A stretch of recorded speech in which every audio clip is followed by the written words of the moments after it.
Good evening and welcome to Face to Face. Now, it's been an interesting week so far. After all, we've only had 2 days, but it's been interesting because we have had the budget, the maiden budget of the NPP government, which has drawn some interesting reviews, and that was presented by President AKD yesterday. And yesterday itself, we had the local government Election Special Provisions Act, which was passed, and the Speaker has signed that. So all set for local government elections, maybe in 2 or 3 months' time.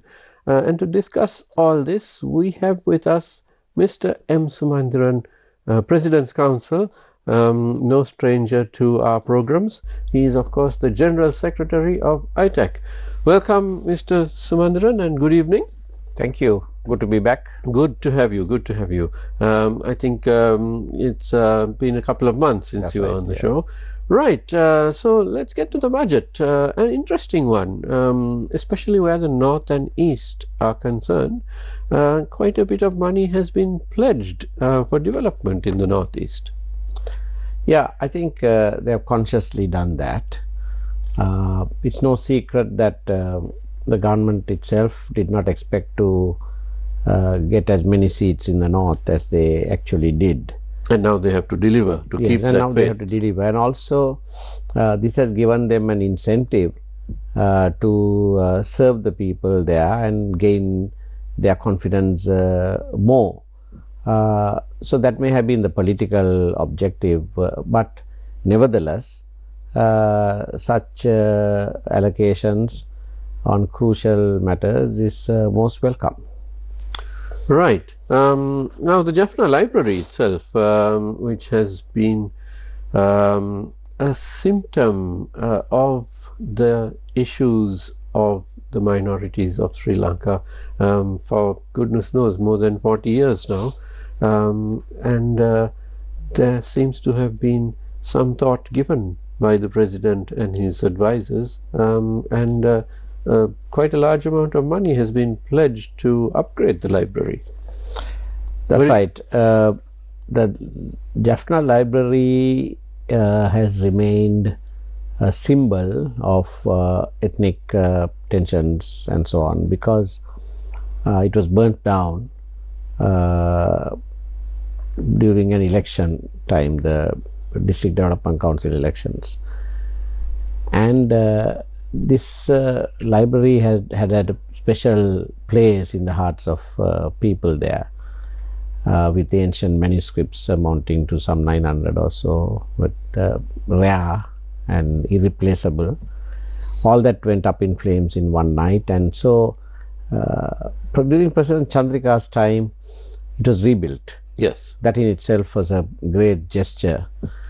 But now, with this NPP government, without any forewarning, as it were, without any requests, makes a huge allocation for modernization of that library. It's a very, very positive step that they have taken, bearing in mind the sensitivities that are attached to the library. Yes, indeed. I haven't visited the library since it was rebuilt. I mean, during the war, I used to visit Jaffna quite often, and this was such a terrible thing to see, the ruins of the library. For I think nearly 2 decades, it remained like that. And of course, it got a lot of publicity internationally, even 10-15 years after it was burnt. What's it like now compared to what it was before it was burnt down? Well, before it was burnt, it was rich in the contents that it you had. Can't replace what was lost. So you can never get that back. But after it was rebuilt, we found a fairly decent, library, dedicated staff there, and so on, and a good collection of books. People donated, important books and so on, and it's being used It's being used very, very regularly by people. So in some sense, that old pride of learning, etc., that is part of Jaffna, was being restored. So this has given it a fillip, that it's a message more than the money. It's a message to the people of Jaffna. We recognize what is very close to your heart, and so we are willing to.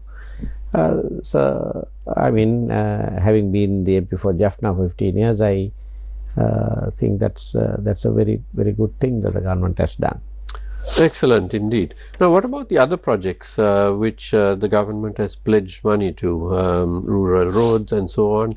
Yeah, roads, there have been a good allocation, and also a crucial bridge in Mullaitivu, the Vattuvahal bridge. So those are all welcome. But on the other side of the coin are the areas which have not got allocations. Right. And those have to do a lot with accountability. The OMP hasn't got any allocation, any significant allocation. Yes. And Office of Missing Persons. Yeah, yes. And one can go on about a lot of list of things. Lands that have been occupied by the military, even the ones that have been returned to the owners, for the length of period that they deprive them of the land, the compensation, things like that, loss of employment or other lack of employment and so on, and viable opportunities to be employed, not necessarily in the government sector, but creating jobs, as it were. So there are those very important issues that seem to have been ignored. So whilst we recognize that they've thought through and tried to win the hearts of the people through allocations like the one for the library, etc., they have not been able to meet a lot of the justice related, accountability related projects. Now, I think the key word here is closure. When something terrible happens, like a war, it's not enough to just end hostilities. There has to be closure for people on all sides, especially those who have lost loved ones or they are missing, people who have lost homes and so on all sides. But it's been so long since the war ended, and Sri Lanka has not dealt with this. It's a festering wound, isn't it? But the mechanisms are there, the Office of Missing Persons. Why is it that this is not something which is dealt with once and for all and sorted out? I think once you start going into accountability related matters, there is a pushback.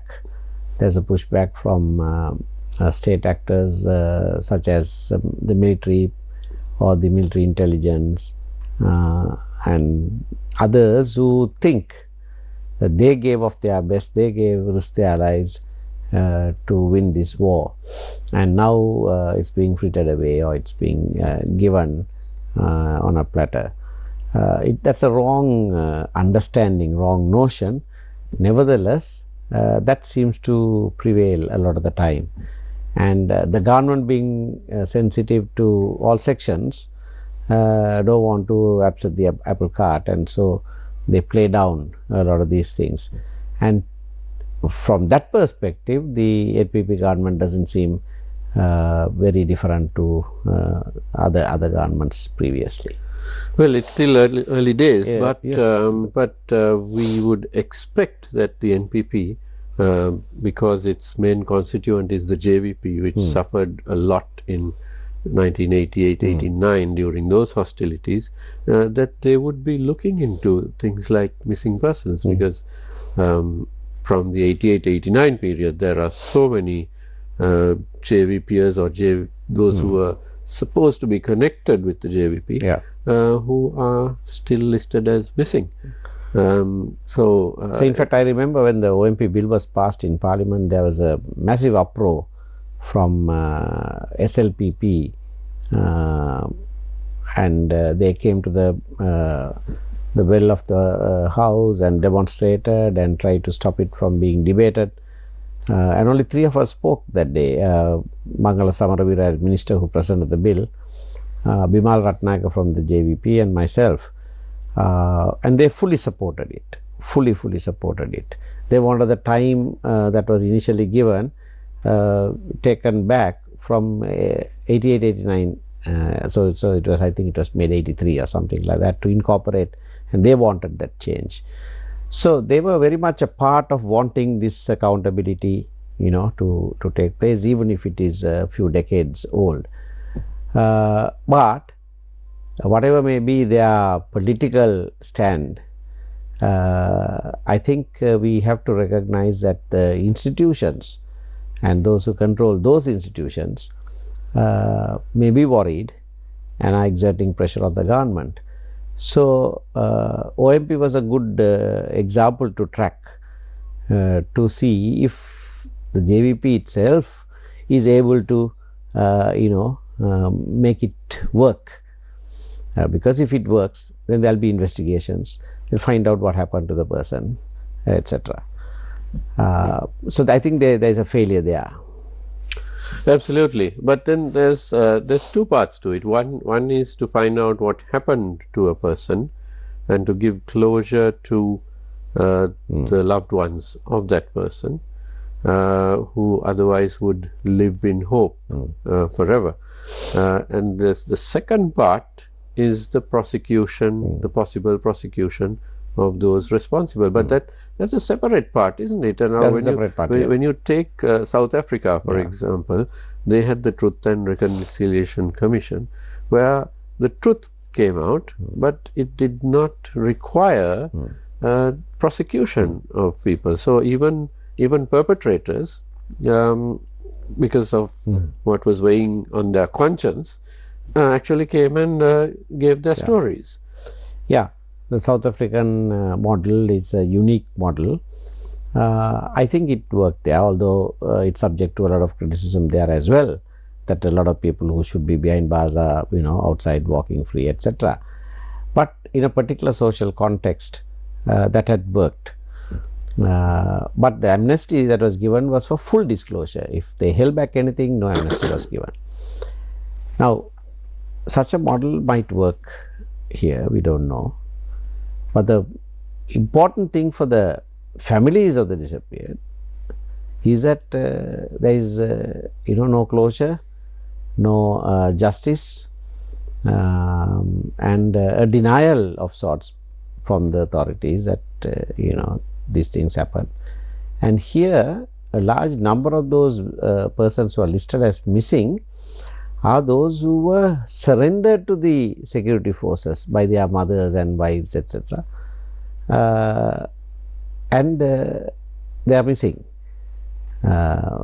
So that is a question that has to be answered. But Mr. Sumanthiran, this is not just for the Northeast. This is not just for the minorities. Now, I myself reported very heavily on the Suryakanda mass grave, which held the remains, among others, of the Ambilipitiya school children. So again, those children were taken to the army camp. They were seen there, and then they disappeared. And their remains have never been identified because the government has not proceeded with the prosecution.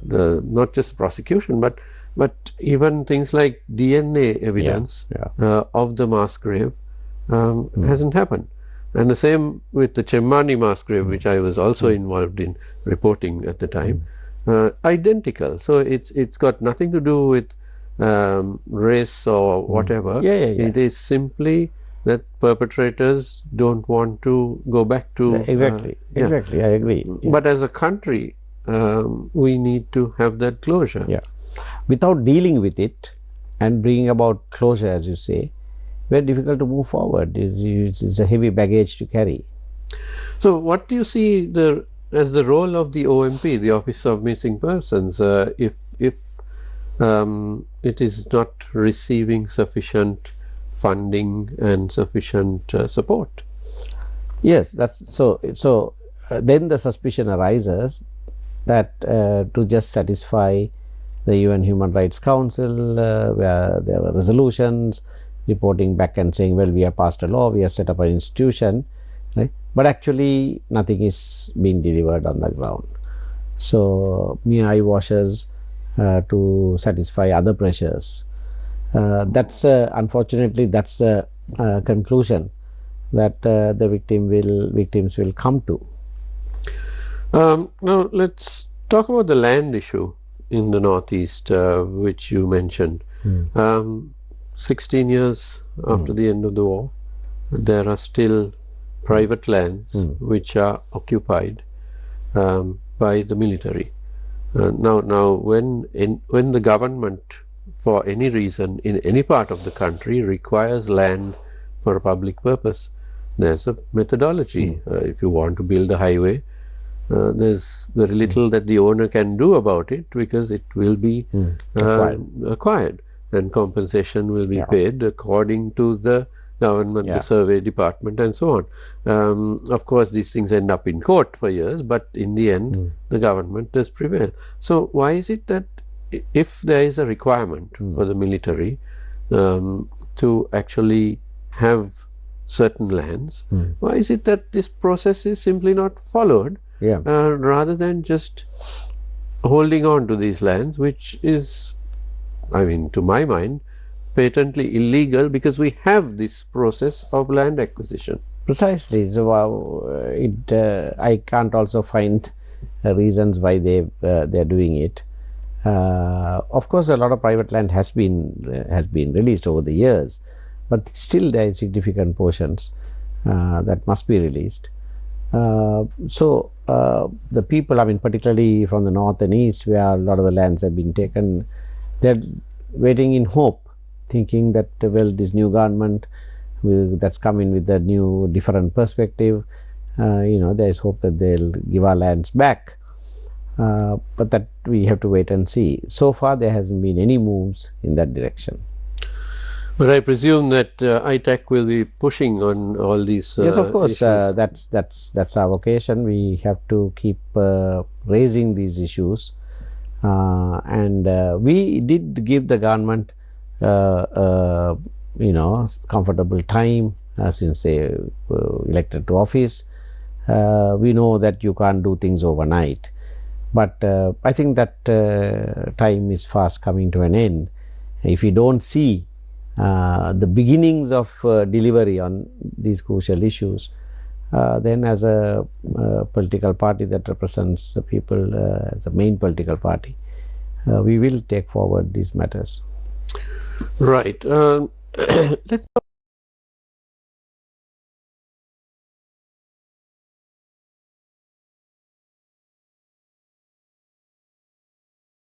an area. I think about 70% of our coastline is in the Northeast. So, and with the resurgence of South India economically, it's, especially the North is very crucial.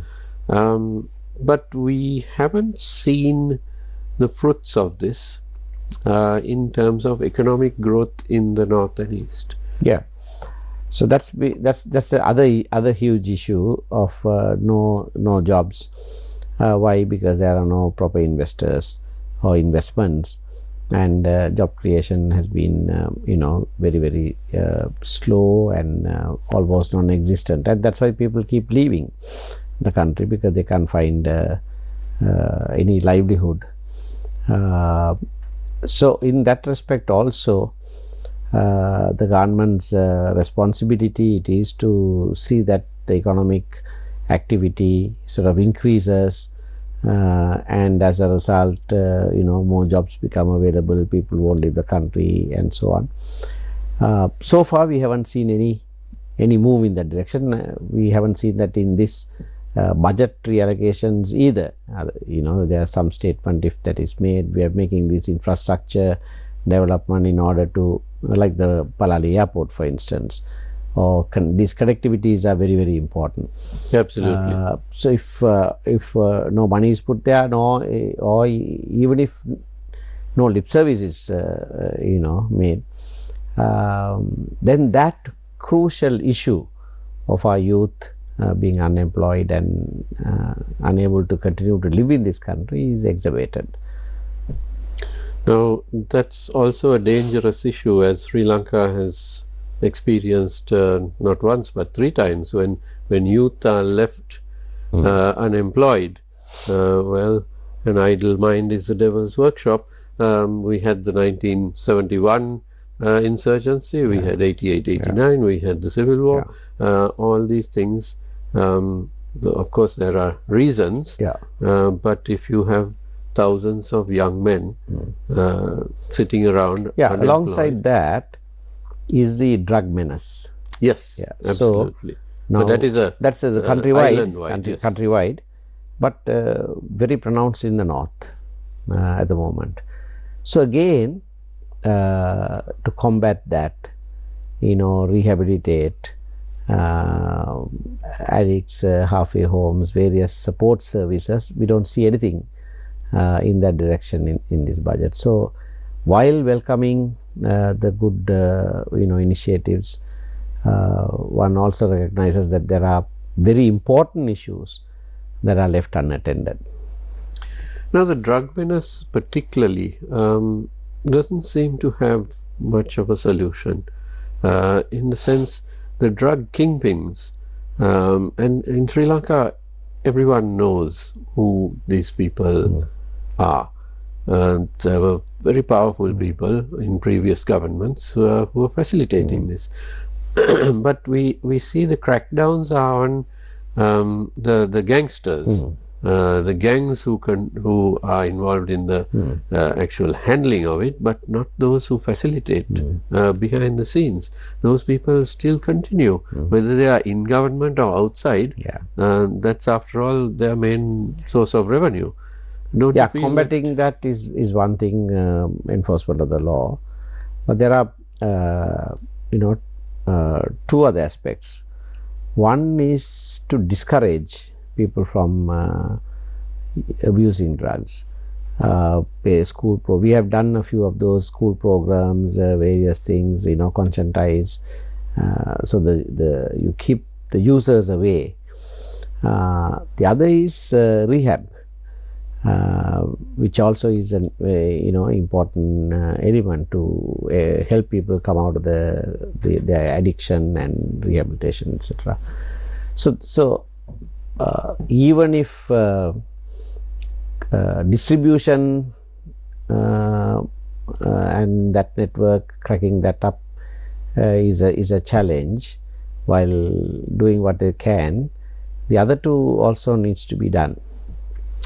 Absolutely, but again, you need quite a bit of funding for that. That's right. So you need money, and that's why I said that also being an important issue that needs to be addressed. No money has been put there. So yes, sentimental sort of areas where people have some, you can touch their heart. Government has made an effort, but a lot of actual issues that need to be addressed, monies have not been made available. Right. Now, Mr. Sumanthiran, what about the local government elections? We have, let's assume it would be in late April or in May, and at that point, I think it's of course likely or expected to be all island, but and we have something over 300 local government bodies, but of those, quite a few are in the northeast, aren't they? About 40 odd are in the northeast, including 4 of the 18 municipal councils. That's right. So we contest about roughly about 40 councils usually. We will do that this time too.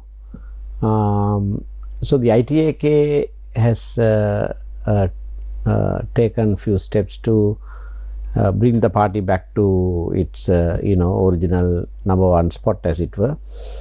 There was a wave towards NPP, so we saw the results of that during the parliamentary election. But in the local areas, local governance, we think must be done by people in the area there, and so we've used fair amount of time strategizing area by area and to ensure how we can form administrations in all of these councils. Interesting. Now, Batiklo district was the one district in the country which the NPP did not win. Any thoughts about that and how that would affect the local government election? Yes, so Batiklo we have better chance of holding, but the system, this particular electoral system, doesn't lend itself to a stable administration. We saw in Alpitia, even during this wave towards NPP, they were able to secure only 15 seats out of 30. So no absolute clear majority. So that's a system. So in Batiklo, I'm sure we will win the councils without an effort, but forming the administration is going to be a challenge anywhere. In other places, we are trying to come back to that preeminent position that we held all these years. Right, and let's assume that ITAK wins control of several or many of these local government bodies in the north and east. What's your strategy then? Because you have the central government, which is NPP, and then you have your party at the local level. How do you see them working together? I don't think there'll be any serious issues with regard to that, so long as the local authority, the council, stays within its area of mandate or whatever and doesn't exceed its remit. I think the central government will support the functioning of the lowest tier of government. I don't think there's going to be too much issue there. Right. We are in conversation with Mr. M. Sumanthiran, PC. We'll be right back after this short commercial break, so don't go away.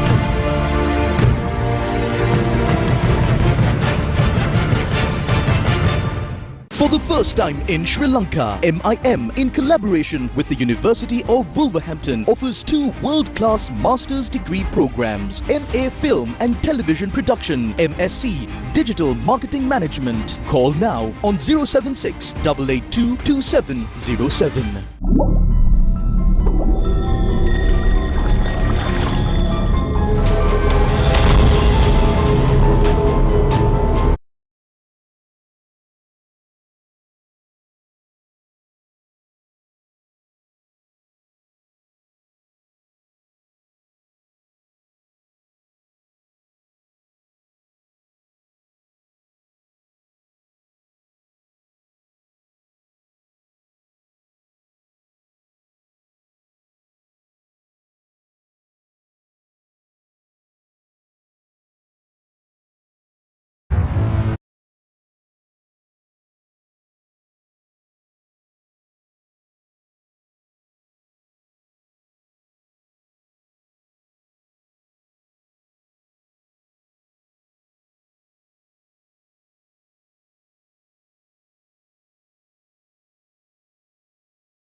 Welcome back to Face to Face. We are in conversation with President's Council M. Sumanthiran, General Secretary of the ITAK. Mr. Sumanthiran, so we have had the presidential election, we have had the general election, and now we will shortly have the local government elections. But there is a fourth election, which not many people are speaking about, the Provincial Council election. Much delayed, and for many, many years now, the powers of the provinces have been in the hands of the president, who appoints the governors. And so the president is controlling all 9 provincial councils. Not just this president, but many presidents before. What's your opinion and what needs to be done? Well, the provincial council system, with all its infirmities, is still a very important cog in the wheel of devolution, particularly from the perspective of the Tamil national issue. At least that amount of devolution is a starting point and must be there. So, not having the provincial council elections has been a huge blow to that. Although the NPP government has pledged to hold the election and pledged to go beyond that also in a new constitution, once they came into office, they've sort of downplayed that. They're not giving any timeline to have the election. The holding of the election is dependent on Parliament now, because there has to be a law that needs to be passed. I brought that law in the last Parliament as a private member's bill. It even went through the second reading, but just the third reading, it was taken off the agenda because President Ranil Wickremesinghe was peeved that we were not supporting him at the presidential election. Be that as it may, the NPP government has pledged to do that, but now they are sort of putting it on the back burner and proceeding with other matters. Recently, the cabinet spokesman Dr. Nalindra Jayatissa said it's the economy that's a priority. We have to handle that before we talk about the provincial council election. But that sounds like what Mr. Ranil Wickremesinghe kept repeating. Yeah, so that, I mean, there is no validity to that kind of. Then they shouldn't have the local government elections. You see, elections and periodic elections are the bedrock of democratic governance. So we might have a financial crisis. But that's not resolved by not holding elections. Absolutely, yes, and I think the Supreme Court was very clear on this in their judgment last year. So, so we can't accept that. Our demand to the government is that hold that elections also ASAP and get the provincial administrations to start running. Now, of course, whenever people talk about the provincial councils, immediately the image you get is of the north and the east. But there are 9 provincial councils, and they are crucial in all parts of the country. I mean, to my mind, the people of the southern province are, their needs are quite different from the people of the central province. So, you have to be on site, you have to be living in Kandy or Nuwara districts or Matale to know what your province actually needs, rather than sit in Colombo. So, it's the same for all provinces. All provinces, yes. So, it's crucial, but I think the government is looking at it politically more than anything else, and then they are delaying this. That doesn't bode well for the government in the first place.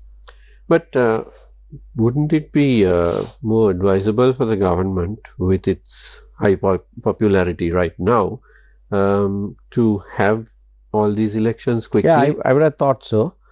But for some reason, they seem to be pushing these elections back.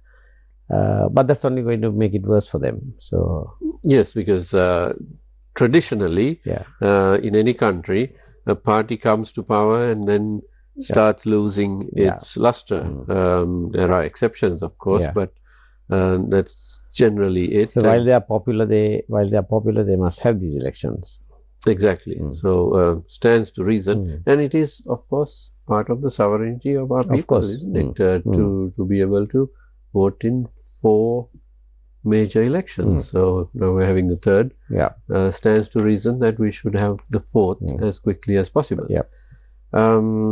Right. So that's the PC elections. But let's get back to the local government elections. Now, over the last 1 year, the Tamil parties were somewhat fractured. There were various factions which came up, and then during the elections there were issues. Now, has that been sorted out to the extent that there would be a united front at the local government elections, or are you still in discussions? We are still in discussions. Now, the system is such for the local government election that any one party would find it very, very difficult to form an administration. You need support of at least another 2 parties or groups. So with that in mind, we had a strategy worked out earlier that there are 3 parties in the Tamil National Alliance that we contest separately and then come together and form the administration. We are still talking to the other 2 parties and trying to bring them to this kind of understanding. We are talking to certain other parties also, smaller groups and so on, so that we might have a informal agreement of sorts that after the election we can form the administration. So the chairman or the president of our party and I as general secretary have been given the mandate to talk to other party leaders and to come up with a particular strategy. Now, the UNP and the SJB quite famously are in discussions for the local government elections and perhaps beyond. We don't know what progress has been made, but they are talking to each other. But they also, I think the working committees of both those parties didn't simply say talk to each other there, but talk to all other parties. So is ITAK also part of that? Are you in any discussions with the SJB or UNP or any other parties? No, we are not. We are not party to any of those discussions. Right. They also sort of treat us as a regional party rather than a small party in this context. Because in the region we until recently were the strongest party. So these discussions don't have but don't you think that's a bit of divisive politics? Because after all, the ITK is a major party when you look back at its history. In fact, in 1977, it was the second largest party, and it was the main opposition party. No, that is correct. But what I'm saying is, they don't look at us as a small party, because in the region where we are present, we are the major party. So because of that, I think that the overall strategy of the opposition, I mean, sometimes we are apart, but not this time around. Right.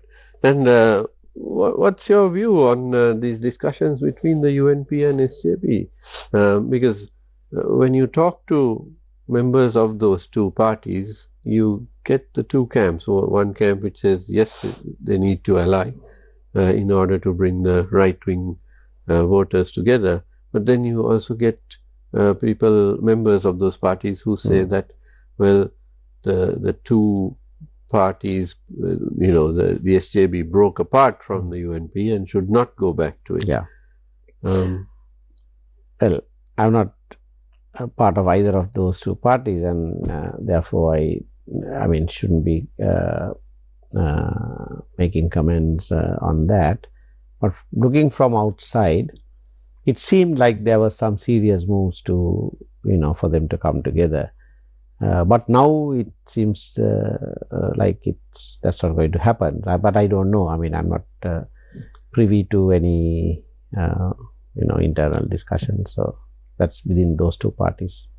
Right. Well, politics is a strange game, and suddenly you might find them joining together, or suddenly you might find them announcing that they're no longer talking. So one wonders, I often wonder how these discussions are actually done. Do they meet for dinner or meet for a coffee, or how is it? But anyway, it's all behind the scenes because we in the media are not allowed into those discussions, probably rightfully so, because we would have a lot to say about it. Right. Now, let's look at the regional power, India, which now President AKD has done a bit of a job balancing India and China. And of course, India is very, very important to Sri Lanka, especially economically. How do you see this going forward? Especially now you had certain a little bump in the road with perhaps the Adani issue, but again, let's hope it's just a small bump in the road, that there is a greater relationship between the countries, and that would go forward. What's your view of Indo-Sri Lankan? I think it'll remain because the government here also knows the significance, the importance of being good neighborly, relations with India. But given the ideological background of this party that is in office, their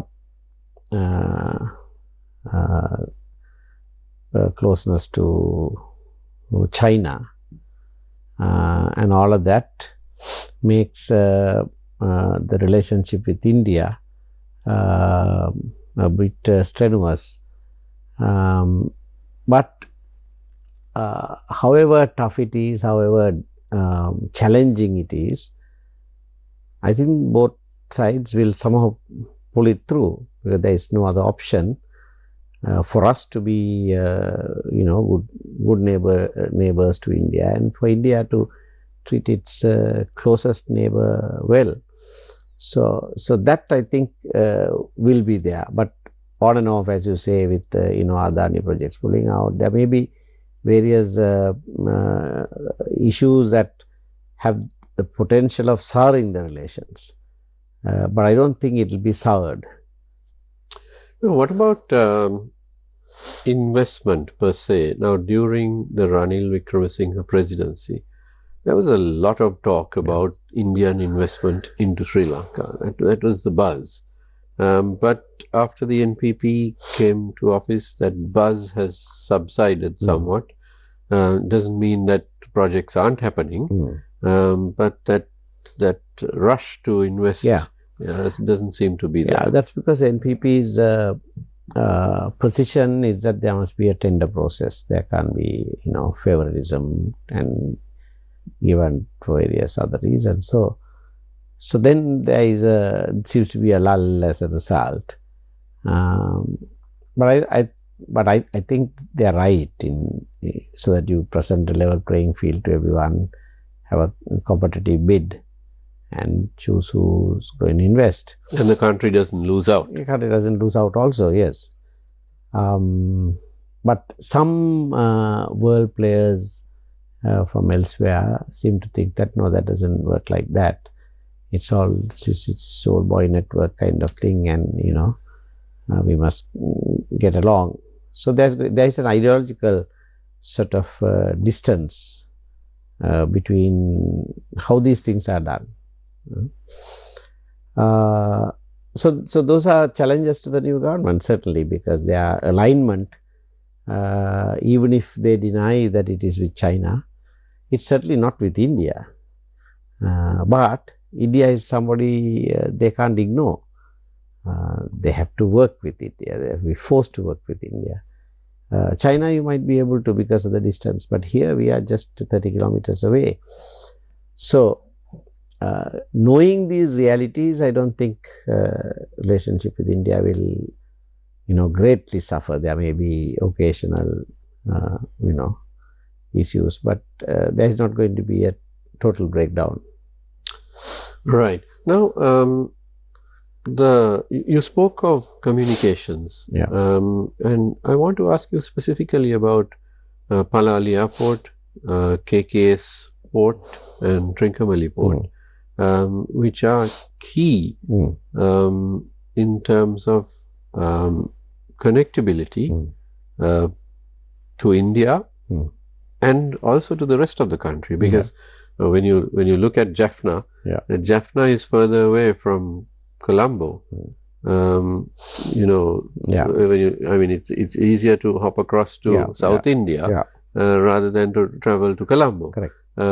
So in that sense, do you ever see a future where these ports and airports would play a much larger role than they are right now? Yes, certainly. Yeah.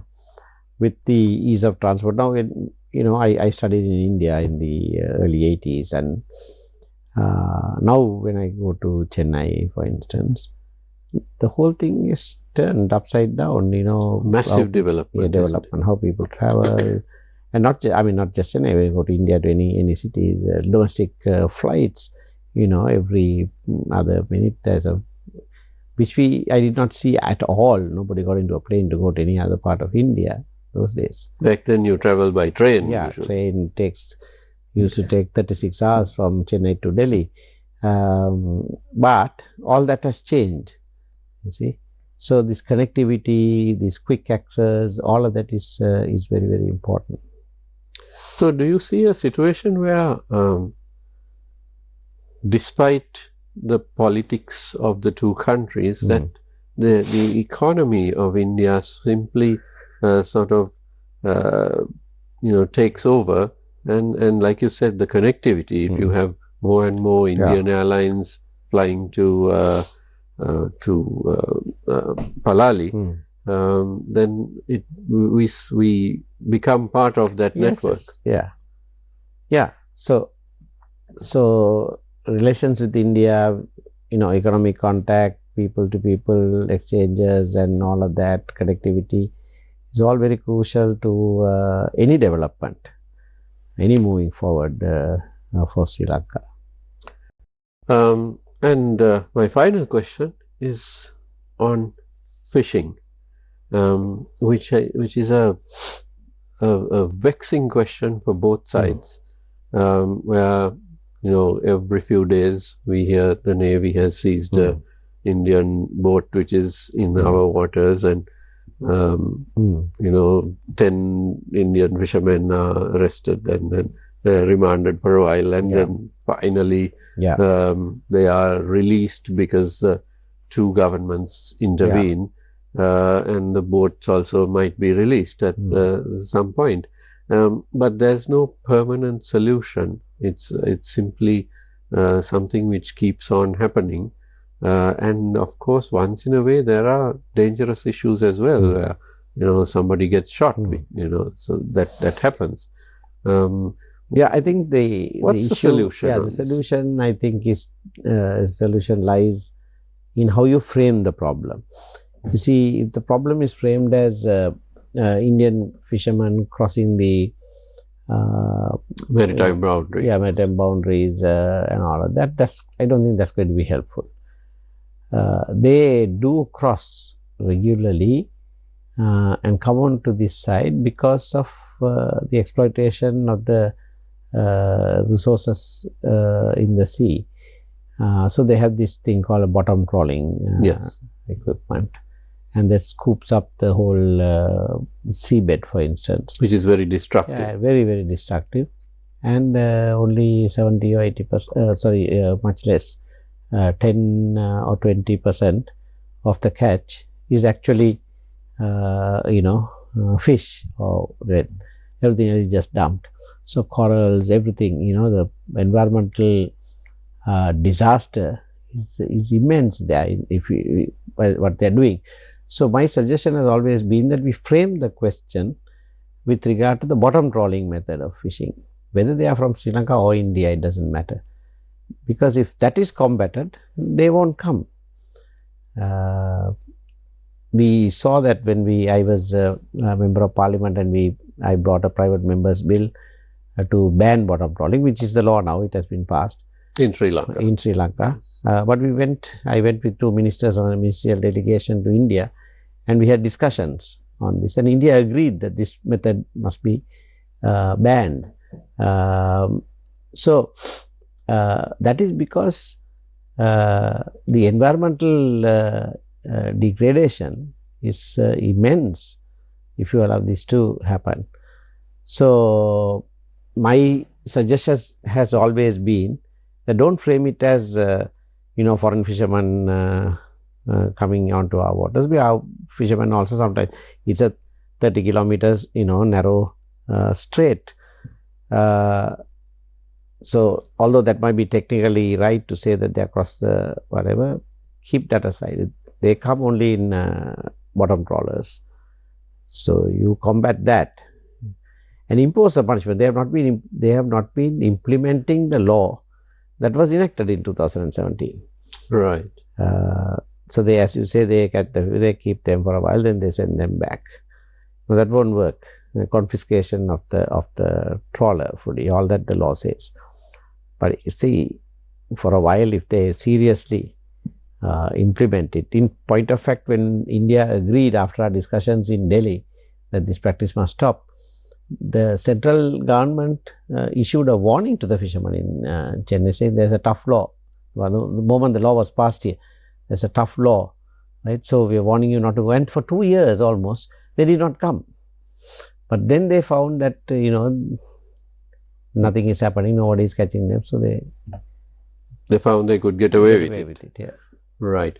Now, who should be having these discussions when you have the Ministry of Fisheries, you have the Ministry of Foreign Affairs, but should there be a more permanent body to sort of sit down and be constantly discussing and to find a solution instead of this ad hoc methodology? Yeah, so that's the approach that was done. So the Foreign Minister, the Fisheries Minister, and I, because I had brought this bill, went over. The Foreign Minister at that time, Sushma Swaraj, they have many Fisheries Minister, and another MP from Kanyakumari in the south, were the 3 counterparts with whom we had discussions. So all that formal whatever were done.